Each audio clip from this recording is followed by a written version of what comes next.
ये जो है स्थान घेरती है, इनका आयतन निकलता है। इन सबका क्या निकलता है? आयतन। अब बहुत ध्यान से देखना है आपको। हम पहली आकृति बनाने जा रहे हैं घन। हमने एक लाइन खींची, दो लाइन, 3, 4, समझ गए? 5, 6, 7, 8 लाइन खींच चुके हैं। 9, 10, 11, 12।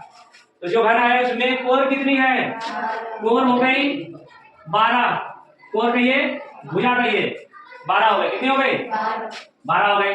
अब जरा देखना है ध्यान से, इसमें कितने शीर्ष है? शीर्ष कितने होंगे? शीर्ष और फलक। फलक पहले देखते हैं, इसका फलक क्या है।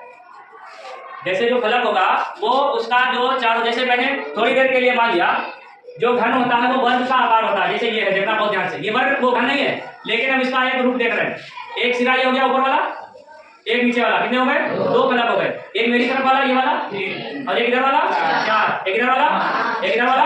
फलक कितने हो गए? 6 फलक हो गए। कितने फलक हो गए? 6 फलक हो गए।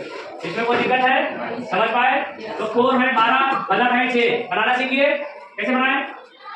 एक पर बनाओ, दूसरा पर मिला दो, घन बन गया। ठीक है? अब घन में होता क्या क्या है जरा ध्यान से सुनो। ये भुजा अगर ए है तो ये भी भुजा क्या है, और ये भी भुजा क्या होगी? ए।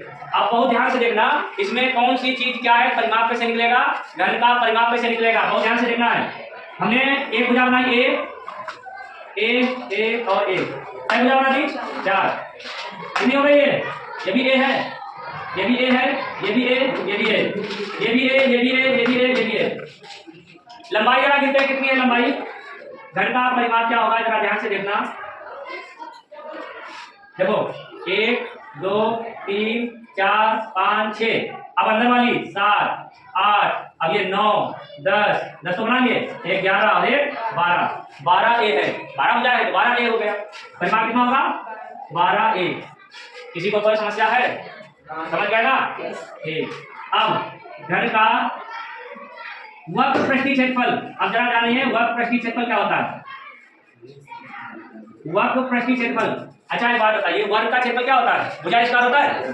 तो ये वर्ग का ही तो रूप है। एक साइड का स्क्वायर अगर हम निकालेंगे तो क्या आएगा? भुजा स्क्वायर यानी ए स्क्वायर। और हमको जब वक्र पृष्ठीय कहता है तो ऊपर का और नीचे का छोड़ देना होता है, साइड का लेना होता है। वक्र पृष्ठ का मतलब होता है चारों ओर का, साइड का, ऊपर नीचे नहीं। तो हमने 6 फलक गिने, एक ऊपर वाला छोड़ देंगे और एक नीचे वाला छोड़ देंगे, तो इसका बनेगा 4 ए स्क्वायर। भाई 6 फलक है, एक फलक का ए स्क्वायर, 2 का 2 ए स्क्वायर, 3 का 3 है, 4 का 4 है। ऊपर वाला छूट गया। अब जब हमको लिखना है संपूर्ण पृष्ठीय क्षेत्रफल, संपूर्ण पृष्ठीय क्षेत्रफल, तब होगा कितना?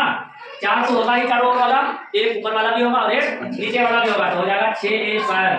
6 ए स्क्वायर। घन का आयतन लंबाई गुणे चौड़ाई गुणे ऊंचाई, घन इकाई ए क्यूब, घन इकाई लिख देना। क्या लिख देना? यानी भुजा की घात 3। भुजा की घात 3। समझ गए कि नहीं समझ गए? Any problem? ठीक।